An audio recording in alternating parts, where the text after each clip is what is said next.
There's been a lot of reporting that Meghan may be returning to the UK this summer for the first time in, I guess, 4 years. How significant would that be? And also, like, what's the likelihood of the monarchy approving security for her? I mean, we've seen with Harry's battles that he's had within the court about access to the right kind of security, not just for himself, but for his family when they do visit the UK. And it's taken a long time to reach that point. So we now see a family who are able to come and go to the UK in a more kind of free and less, I guess, like security-wise, stressful way. Whether that means any difference between the relationship with the royals, I can't see much changing. I remember one of the last times I saw Meghan in the working capacity. It was her last day at Buckingham Palace, and on that day, this was obviously some time ago, she said, "I don't think I'll ever come back to the UK." And I'm sure some of that frustration and anger that was felt has probably gone away, and I'm sure returning to the UK might bring up some emotions, but I also think it could be a great start for them to kind of like rip the Band-Aid and kind of treat this as the place that Harry has a huge connection to. Security doesn't seem like it's the breaking point, but is that the make or break issue here, or are there conversations going on behind the scenes? You know, with Harry, I think it was the fact that he didn't have access to security that had access to national intelligence. And so, as someone as high profile as them, as members of the royal family, it is very difficult to then know that you are 100% safe in that situation. And that was always what he was fighting for. And so now that it has been dealt with, it'll be interesting to see how often they do go to the UK moving forward. Are you going to visit your dad, Harry? It does seem like that there's been the slightest bit of a thaw between Harry and his father. Of course, not so much with William and Harry.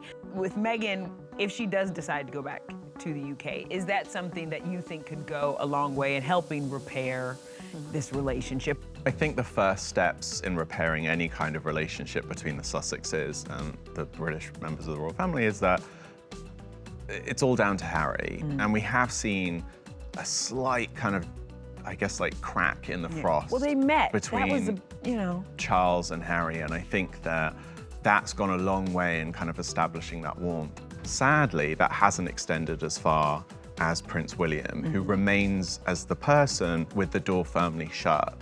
I know a couple of years ago that Harry tried to have an intermediary connect the two of them for a conversation, and it was William who was very much opposed to that. Do you speak to William now?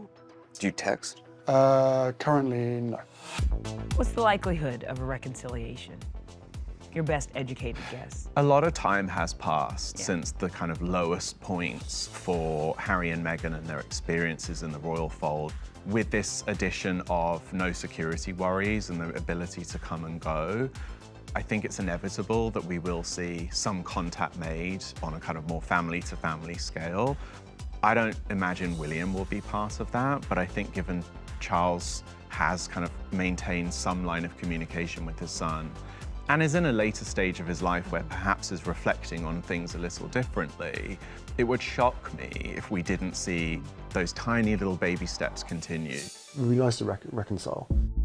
Is there a world where Harry could make up with his family, but because it seemed like Meghan was kind of an issue, or is Harry not going for that? It's all of us or none of us. Harry and Meghan definitely have pulled in the ranks when it comes to sharing information about their feelings on the kind of separation or the divide between the families. But I think that at this point, given that we're now hearing that Meghan is open to the idea of visiting to the UK and that the children might be there, it's inevitable then that that will lead to some kind of interaction with the King, maybe even Queen Camilla. Again, I can't see William and Kate being part of that.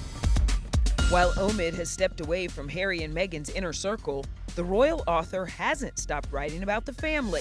But his latest book, Royal Spin, with co-author Robin Benway, out now, is fiction. The drama, set to become a TV show, is about an American press agent who moves to the UK to work at Buckingham Palace. We sold the show based on 60 pages of the book. Wow. So Zero pressure. Is this based on like some of your experience in there, loosely based on some of your experience? I wanted to make sure that the book didn't rip headlines out of real life. You know, I don't want people to feel like, oh, that's the Harry and Meghan situation, that's the Andrew scandal. But I did want to bring my experiences as a reporter that kind of got right in the middle of that fold. I would say that there were points where I was much more in the center of it than any journalist had been. I did experience that difficulty between being friends with these people and also having to tell the story and dealing with the fallout of that and seeing the frustrations and difficulties that they faced as a result of me telling an accurate narrative. I kept like 12 years of diaries, so we have unlimited material. How often does the press office leak?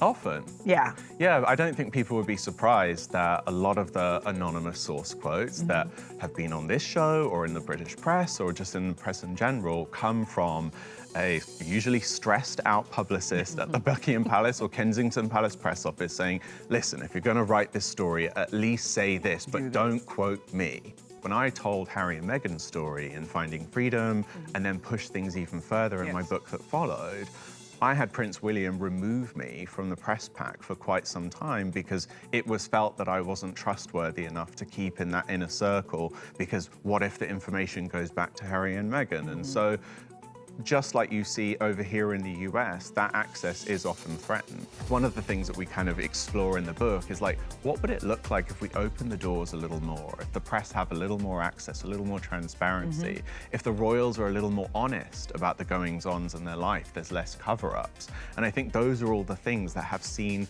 the current royals stumble time and time again. And I think William and Kate are hoping that they can tear away from that and do things very differently. What's the temperature on William becoming king, Kate becoming queen, and how, you know, this next generation of royals will play out? Kate's always enjoyed a huge amount of popularity in the UK. Not only is she a fascinating individual, but I think she has always been the kind of like darling of the media and the British public.